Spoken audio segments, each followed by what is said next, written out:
Yes.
Good afternoon, everyone. We will be starting class in 1 to 2 minutes time.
Alright, good afternoon everyone, and today's session we will continue where we left off in our graphs lecture from Monday's session, where we concluded talking about breadth-first search and depth-first search, and we are moving on to the topic of topological sorting.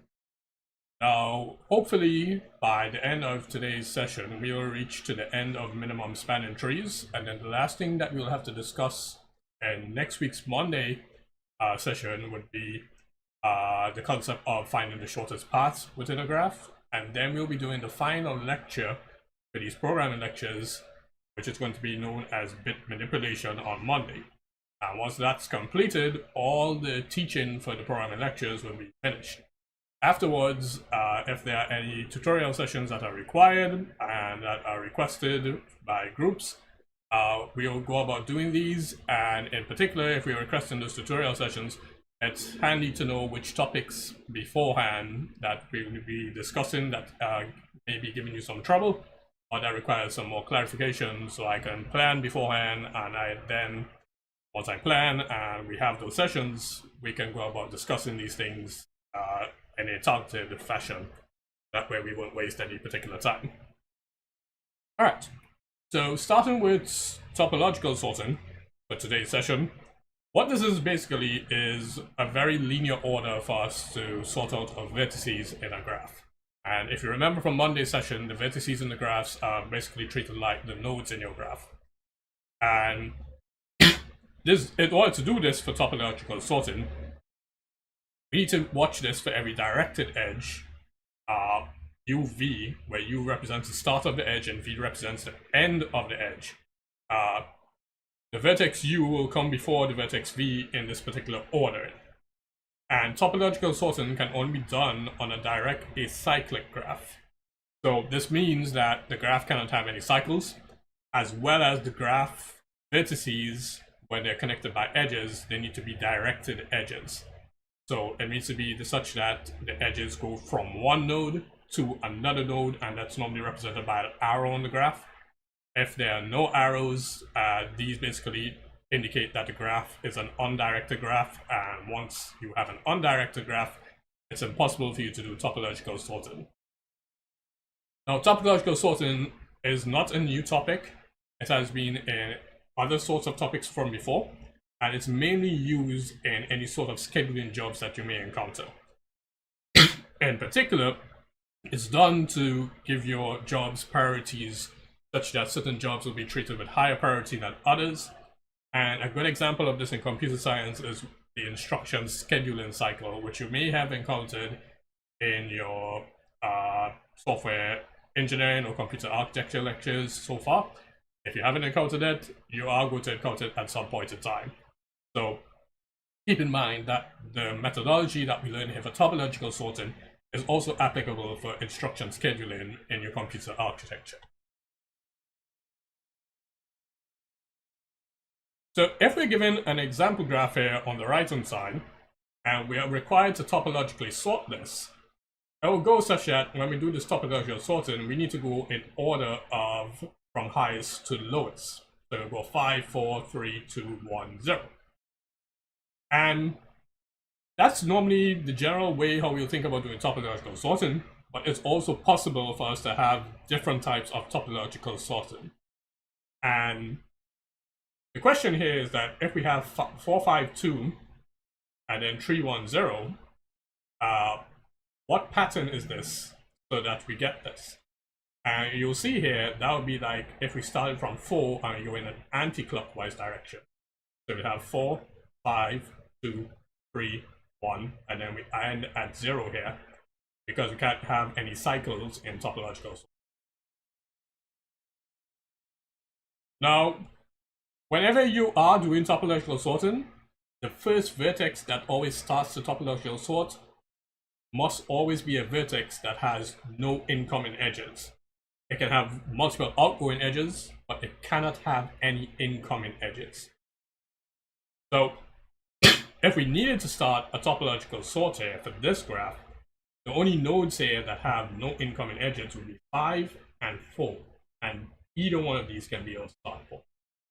But if you watch 2, 0, 1, and 3, these nodes here have incoming edges. So topological sorting cannot start with any of these. So we're going to look at a visual example graph here to see how it is we do topological sorting step by step. So we need to see what's going to be our starting node for topological sorting, and that needs to be a node that has no incoming edges. So we see B is a good candidate here because there's no incoming edges. And if we watch E, there's an incoming edge, so it can't start here. C has 3 incoming, so it definitely can start here. A has 1, so nope, can't start here. And D has 2, so it definitely can't start here. So our only candidate here, for starting our topological sort is going to be vertex B or node B. Once we have our start point, the question is what's going to be our next node. So we need to go about observing this by figuring out, okay, we have B. In order to find our next node, we need to eliminate B and its edges from the existing graph. Once we eliminate B and the existing edges from the existing graph, we watch the remaining graph here and we try to figure out, okay, which node is going to be the next node here that has no incoming edges as a result. So we see E here, because we eliminate these edges coming in from B, has no incoming edges. C still has 2 incoming, A has 1, and D has 2. So the next node in our topological sort here would be E. We then remove E from that graph and all its edges, and we repeat the process until we continue this until all the nodes are covered for topological sort or topological order. So in removing E here, and we have our remaining graph, we see that A here is the next candidate because there's no incoming edges. Then we remove A, and we see, okay, C here has no incoming edges, so C will be the next candidate, and the remaining node here, finish our topological sort, is going to be. So this method is basically the general algorithm that you'll use to go about doing any sort of topological sorting that is required for any particular graph that you may encounter. So the general steps here is just basically the shorthand version of what was illustrated. So we just identify a node with no incoming edges, we add that node to the sorted list, remove it from the graph with its outgoing edges, and we repeat the process until we have no more nodes. Now this is the general approach that you will typically use for topological sorting, but there are other algorithms that you can possibly use for topological sorting. However, in the context of our course here, we won't be looking at any other algorithms for topological sorting. We'll be sticking to only this general algorithm that we just now saw. Now, some things to note when you're actually implementing topological sorting is that you need to make sure that you print the vertex before its adjacent vertices when it's required, and you will end up using a stack in order to store your topological sort as a result. So, whereas we saw that for breadth first search and depth first search, we were using the queue data structure to store our results. For topological sorting, we will end up using a stack data structure to store our results. And this actually does a recursive function call here in order to sort all the nodes requiredly. And we push all the results into the stack. And once the stack is fully populated, meaning that there's no more nodes or vertices to sort, we just print its contents as a result. And the only time when you push a node or vertex into the stack is when all its adjacent vertices and their adjacent vertices, etc., are already in the stack. So you don't end up with repeated nodes or repeated vertices in the stack itself. All right. So are there any particular questions on the topic of topological sorting for graphs? Feel free to ask them now.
Alright, doesn't seem like we got any questions on topological sorting. Oh wait, no, we do have one. Right, so the printing vertices, or printing the vertex from before the adjacent vertices is basically what we just now observed here in the illustration. So like when we started with our start vertex here, and we knew, okay, this was our start point, and we start removing the edges connected to it and so forth. This comes like if we don't have this vertex anymore. So we then consider the next vertex and we keep on going. So all this does really is that it's a nice simplified explanation to say, okay, we store the vertices in order as we go about doing our topological sorting, and we make sure that we don't have any repeated vertices when we're doing the sorting as a result. So that's basically what it just means. It just makes sure that you don't have any repeated vertices in the stack while you're doing topological sorting.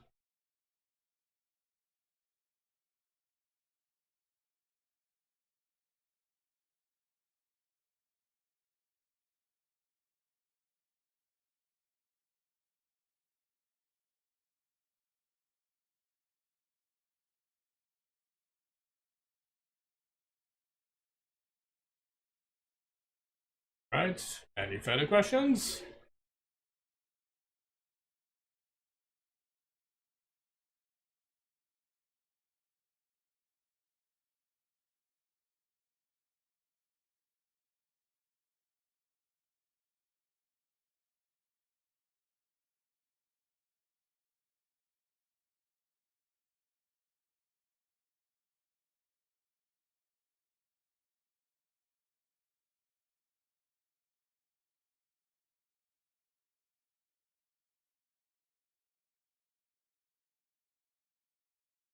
Right, it doesn't seem like we got any further questions. Let's move on to the next subtopic. So the next subtopic here for graphs is going to refer to as the minimum spanning tree. And yes, this is a tree within a graph, and it's just basically going to be a kind of specialized type of tree within a graph that minimizes the lengths of the edges in the tree. And this is very handy when it comes to like figuring out, okay, in your graphs, if you need to traverse different nodes, what's going to be somewhat close to your shortest distance that you are required to go from one node to the other. Or if you're doing a general full layout of different nodes and you need to make sure they're connected in a certain way, what is going to be the minimum amount of length required to connect all these nodes in a particular fashion, is such that you don't end up wasting material. You will get some communication regarding the quiz information by sometime this afternoon. Dr. Prim Singh is making that decision for you guys right now, I believe. So hopefully by this afternoon you'll get some decision that is made regarding that. So the reason why I didn't go to C instead of E, since it's lower, is because remember the algorithm is such that you need to make sure that when you're doing topological sorting, when you find your start node here that has no incoming edges, and then you remove it with its outgoing edges, you need to repeat that process again. So E here has no incoming edges, but C here has incoming edges. So you can't use C as the next point as required for your topological sort. You need to start with E here because E has no incoming edges. So that's why you end up with that. Right, so the purpose of minimum spanning trees is to figure out how you can minimize your lengths or weights inside a tree. And this is very handy for when you're doing layouts between nodes or amongst nodes, such that you need to connect the nodes in a particular fashion, but you don't know what's going to be the very most optimized way to connect these nodes and what's going to be the optimized amount of connections and the weighting of these connections as a result. So a nice analogy for this is basically like if you have a cable company and you need to connect multiple houses, and you need to make sure instead of wasting cable, what's going to be the most optimized and efficient way to lay down the cable inside the entire neighborhood to reduce the amount of cost for the cable required and so forth. Another very popular problem that comes up in interviews is referred to as the traveling salesman problem. And this is where the traveling salesman needs to visit multiple stops, or what's going to be the most optimized way for this salesman to visit all the stops instead of having any repeated distances or any excessive distances as a result.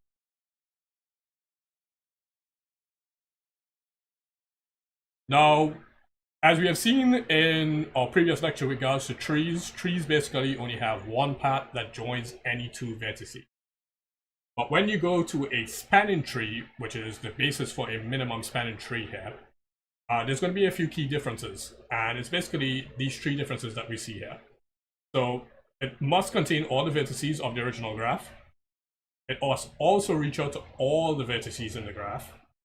And there must be no cycles within that graph for a minimum spanning tree.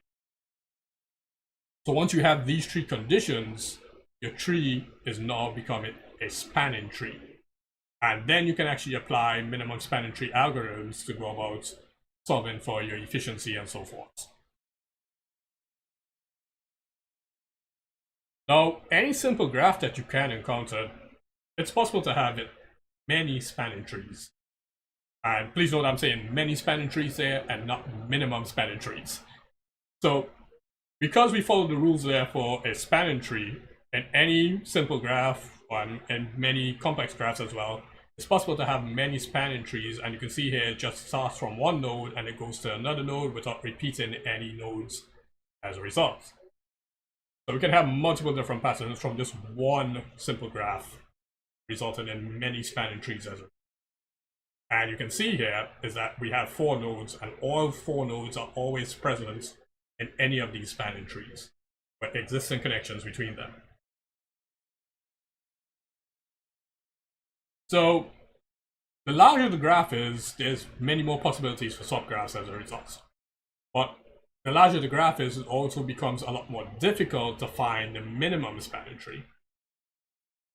And this problem is further complicated by when you have weights on your edges indicating the length of the edge as a result. So two particular algorithms, and yes, they're greedy in nature, they're not very optimized, but they're also very simple to implement. We will be looking at these two algorithms here for how can we find the minimum spanning tree in a graph. And these two algorithms here are known as the Kruskal's algorithm and the Prim's algorithm. So we'll look at Kruskal's first, I believe, and then we'll go on to the Prim's algorithm, and we'll see the key differences between the two. So the next few slides are going to illustrate how these algorithms work on an example graph here. So for the Kruskal's algorithm, we start finding an edge with the least weight in the entire graph, and we highlight that edge. We find the next edge with the next least weight, and we also highlight that as well. And we continue this until all the nodes are in the same tree. So Kruskal's algorithm keeps on doing this from the lowest weighted edge to the highest weighted edge as a result. And it stops once you cover all the nodes. So you don't need to cover all the edges for a minimum spanning tree, as we saw in our simple graph example. So long as we cover all the nodes starting from the lowest weighted edge to the highest weighted edge for Kruskal's algorithm, we then stop, and that ends and results in our minimum spanning tree. Now, there are cases where you will end up having more than one edge with the same weight. You can choose any of those edges with the lowest weight at random. Or you can say, okay, the first one you encounter, you want to use that as well. That's perfectly fine, that's not a problem. Depending on the type of graph, it may work into your favor, it may not work into your favor. So there's a little bit of investigation that needs to be done here, depending on the type of graph, when you encounter edges with the same weight. Which selection choice is going to be better for you in that particular situation. If while you're doing your edge selections and you end up getting a cycle where a node can route back to itself, you're going to have to discard this choice and move on to the next possible edge that you do encounter, or the next possible edge with the next largest weight as a result. So the weight of a line here, or the weight of an edge, is when you have an edge between two vertices and it's given a numerical value. So this weight in here will be like the 1, 2, 3, 4, 5, 6, 7, 8, and 9 here. Meaning that these can represent physical distances or physical units between two successive vertices as a result.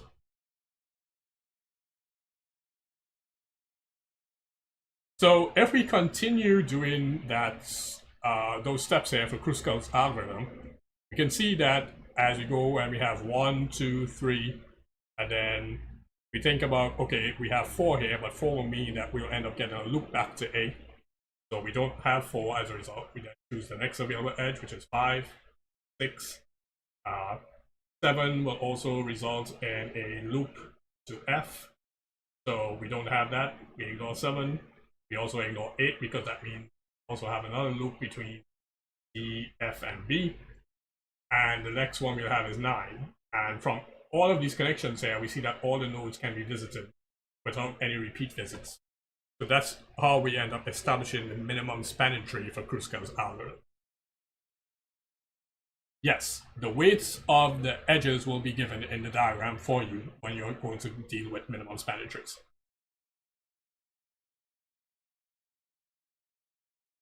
All right. So are there any particular questions regarding Kruskal's algorithm here for how we went about calculating the minimum spanning tree?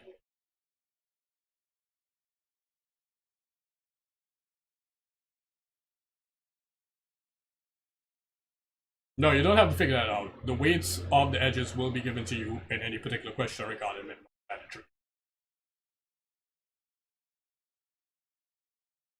If there are no weights, then it's kind of I won't say it's going to be impossible for you to find a minimum spanning tree in a particular result, because then you don't know what's going to be the minimum. You can just end up finding multiple spanning trees as a result. But it will not be the minimum spanning tree because there's no associated weights on the edges.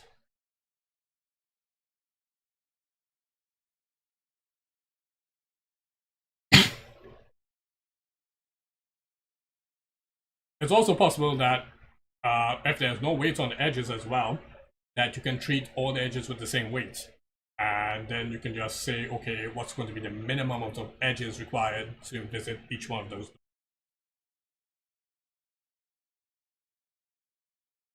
The minimum spanning tree will not always be the same if there's going to be two weights with the same number. It's not always going to be the same. It's possible that you can have a different minimum spanning tree using any one of these algorithms. And that's perfectly fine, so long as you visit each one of the nodes and you don't have any loops. So there are multiple answers for a minimum spanning tree once you apply these algorithms for different types of graphs.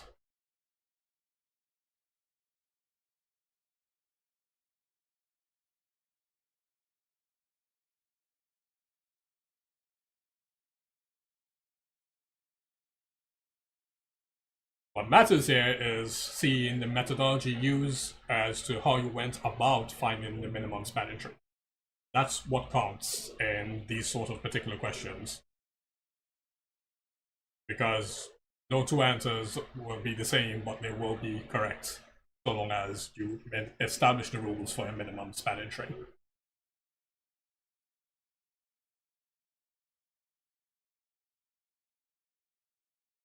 When it comes to redrawing, it comes like all these black lines here that were not highlighted, they just won't exist.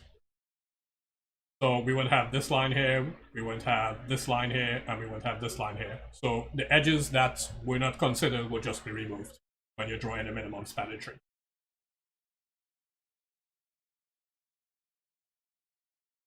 If you don't wish to do that, so long as the highlights are clear on the existing graph, and you basically say, okay, these red lines here represent the minimum spanning tree, that's perfectly fine as well.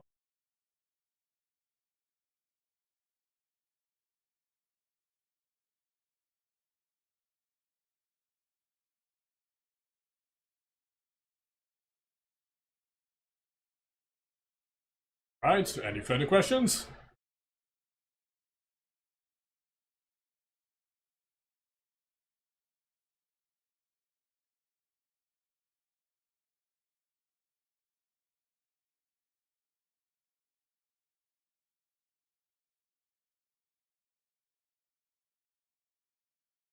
But no, you see, A here doesn't loop back because there's no cycles. So let's watch this from a different standpoint here, right? The reason why we didn't consider the 4 here is because we'll end up having a cycle in between A, C, and D. And the reason why we didn't consider the 8 here is because then if we had this 8 here, we'll have a cycle between A, C, D, F, B, A. So that's what you want to try and avoid, is you just don't want any cycles for a minimum spanning tree.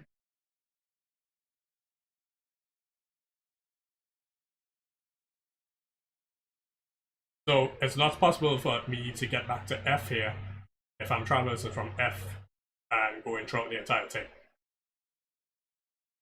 And that's how you end up with cycles, is such that you don't get a repeated line as a result.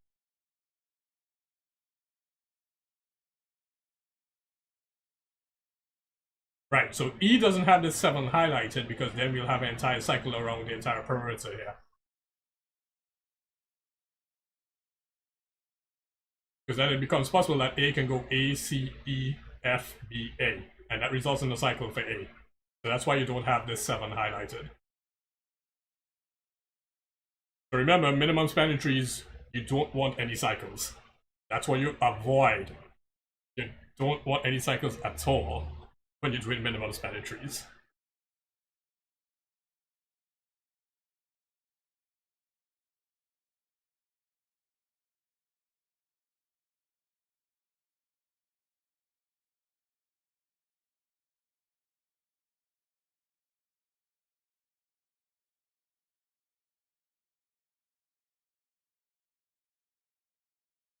Alright, any further questions?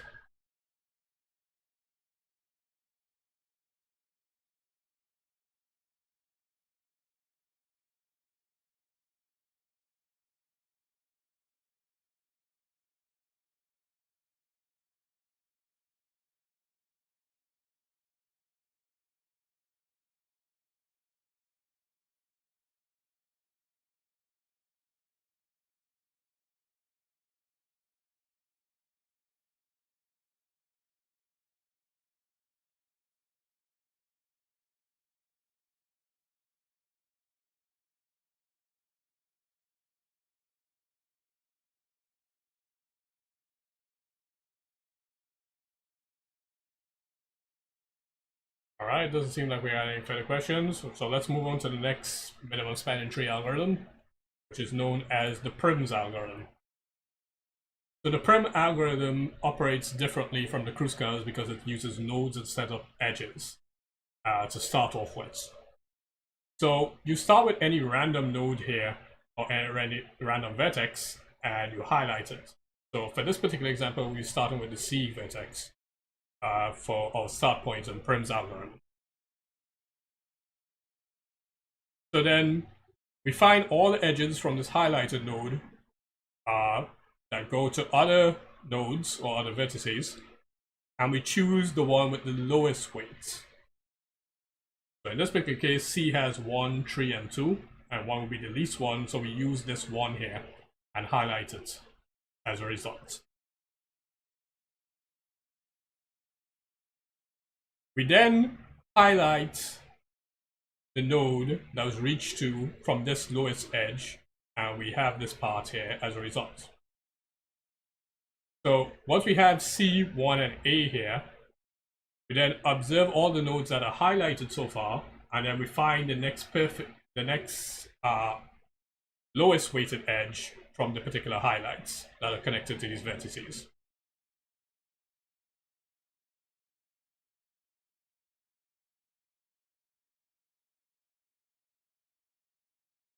Is this referring to your Kruskal's algorithm or to the Prim's algorithm that we have started the discussion for here?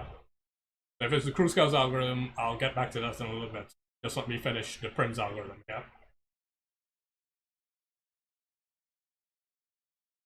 Just make sure to remind me in case I do forget. But I'll keep it in mind that I need to discuss that with you after I finish the explanation of the Prim's algorithm.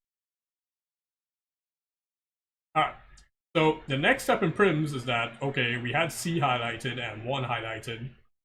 We then highlight the next vertex here that was connected to this one. And then within our highlighted vertices, we then look for the next edge that is connected to these highlighted vertices that has the lowest weight. So we have 4 and 5 here, and so we have 3 and 2. So the next lowest weight in here is 2, so we highlight that. Now, if there's more than one edge with the same weight, we just end up picking a random one, and we keep on repeating this process until we cover all the vertices that is required. So we highlight the next node that is reached, and we repeat the process to find the next possible connected edge with the lowest weight from the highlighted vertices. And we keep on going until we have all the vertices or all the nodes required for a minimum spanning tree. So step by step, if we do this, we had A, C, and E here, and then we need to watch the edges here that's going to be connected. So A has 4 and 5, C has 1, 2 already highlighted, so the remaining one here is 3, and E has 9 and 7.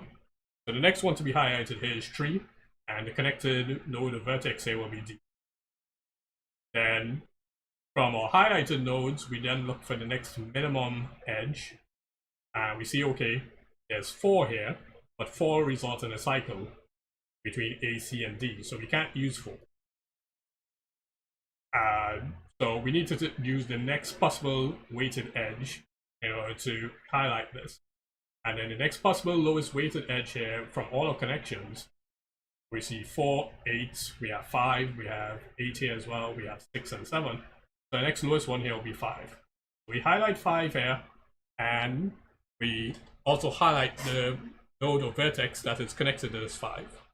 And we keep on repeating the process as it keeps on going on.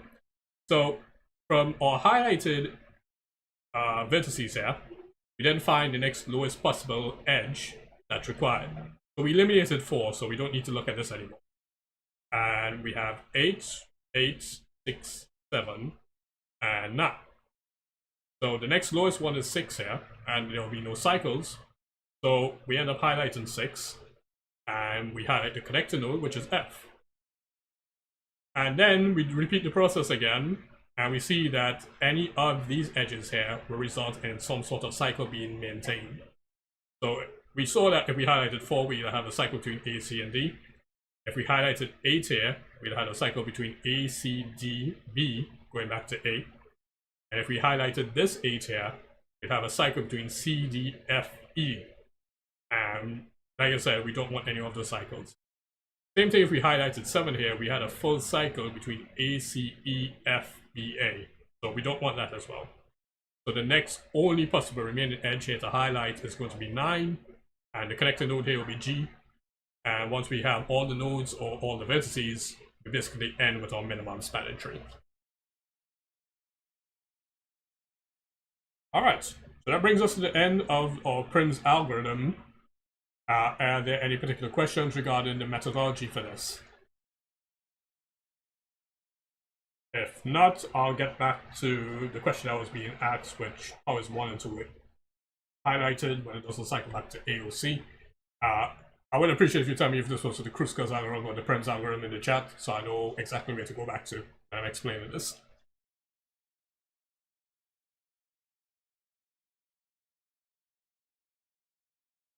So if there are any particular questions for the methodology of the Prim's algorithm, please ask them now.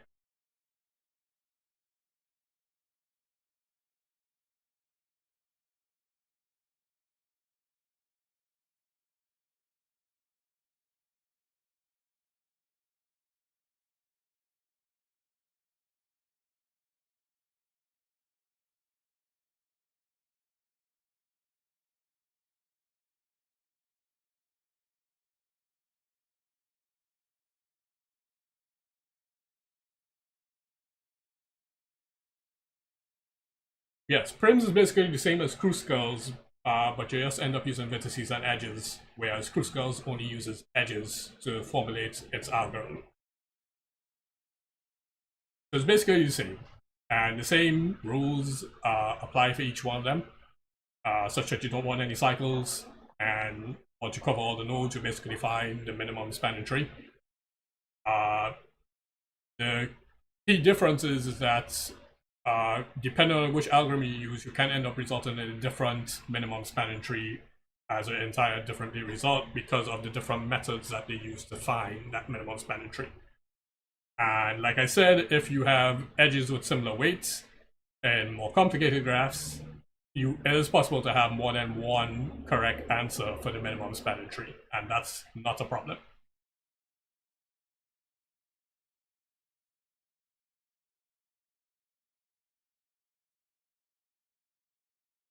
Alright, nice. So I know to go back to Kruskal once we finish covering questions for Prims here. I'll explain after Kruskal in a little bit.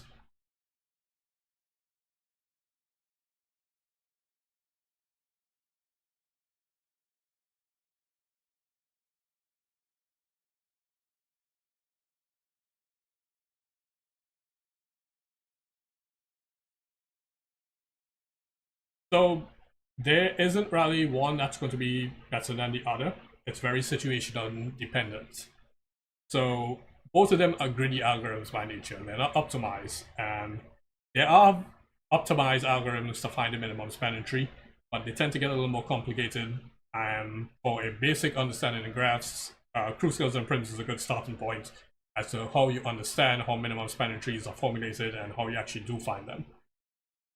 Depending on the situations, you would see that for if you have a graph that has a lot of interconnections between the nodes, Prims may, in some cases, outperform the Kruskals, and it will be faster.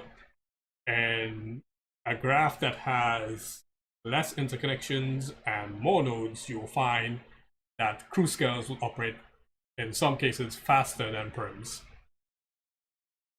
But like I said, each one is very situation dependent. And it's not a problem if you choose one over the other because of personal choice. Once you are able to explain how it works, and once you're able to formulate and find the minimum spanning tree, that's perfectly fine.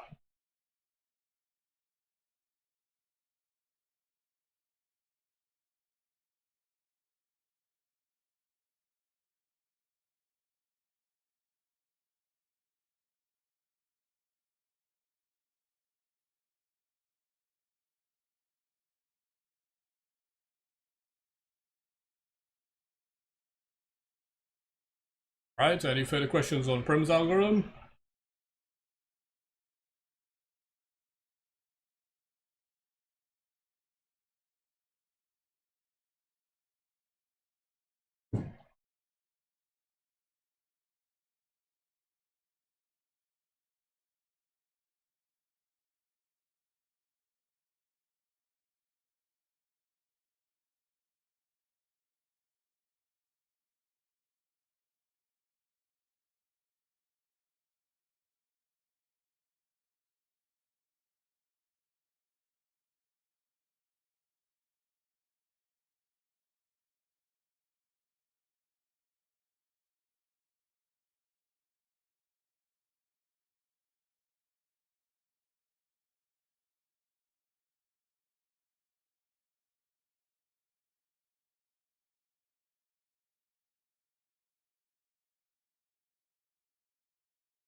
Okay, it doesn't seem like we have any further questions on Prim's algorithm, so let me get back to Kruskal's to answer that question.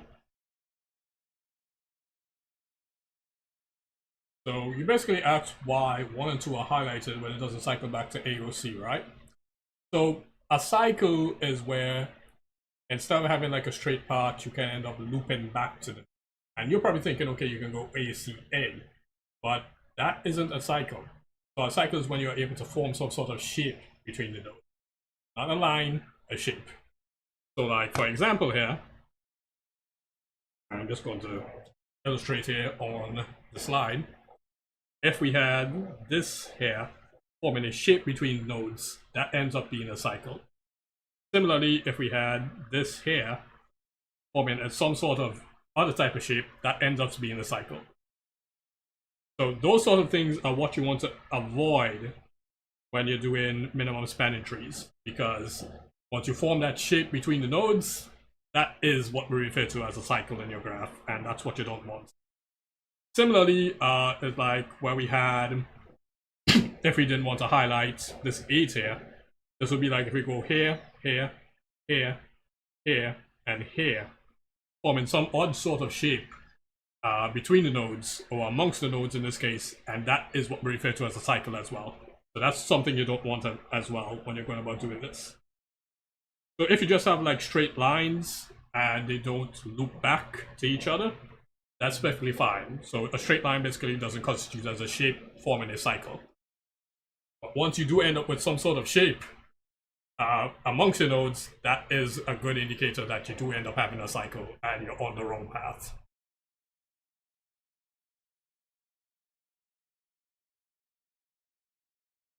Now, the other way to look at this is that even though we started with the minimum edge here being 1, and then we go to 2 and so forth, the order in which we establish the edges, it's not going to be such that these edges are bidirectional in nature.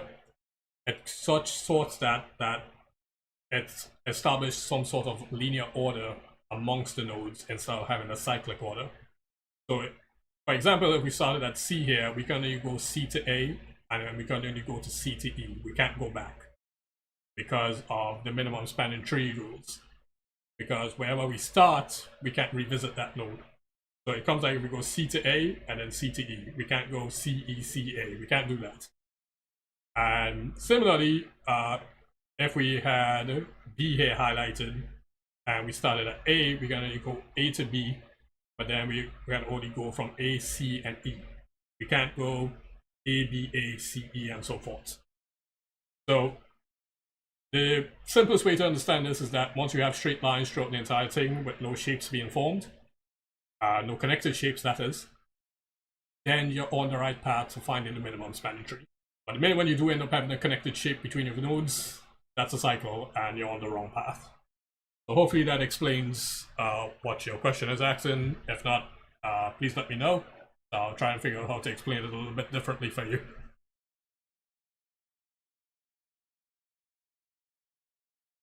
Alright, nice. Okay, so we're basically at the end of today's session, because the next thing that we're going to be discussing on Monday is going to be shortest path, and this is a little bit tricky to understand. So I'm going to need a good bit of time to explain the shortest path, and we don't have enough time to explain that in today's session. So on Monday's session, we will finish off our graphs lecture here using the shortest path algorithm and how it works.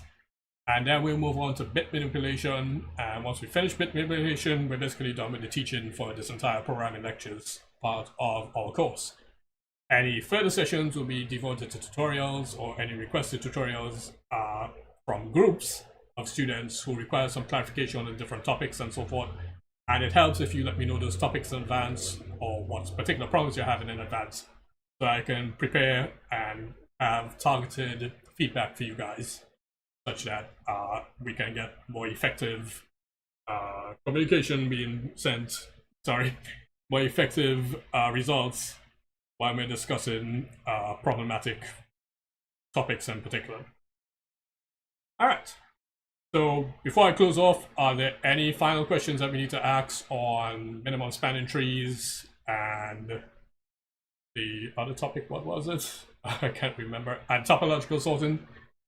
Yeah, are there any final questions that anyone needs to ask before we end today's session?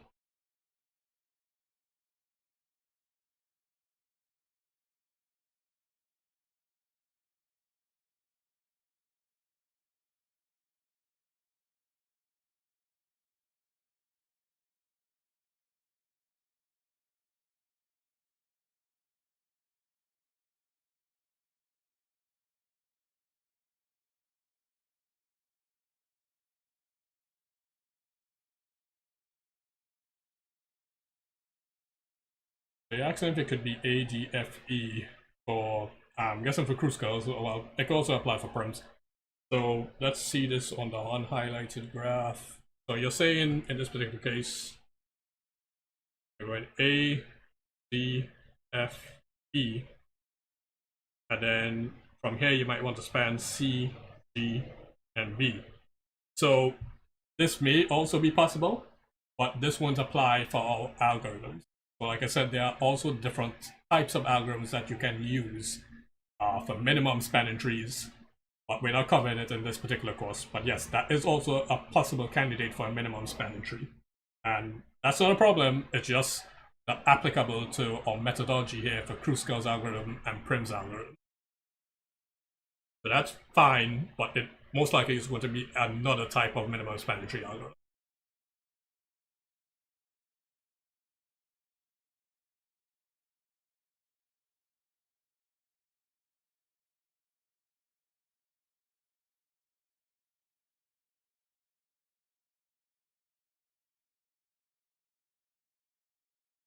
Right, any other final questions?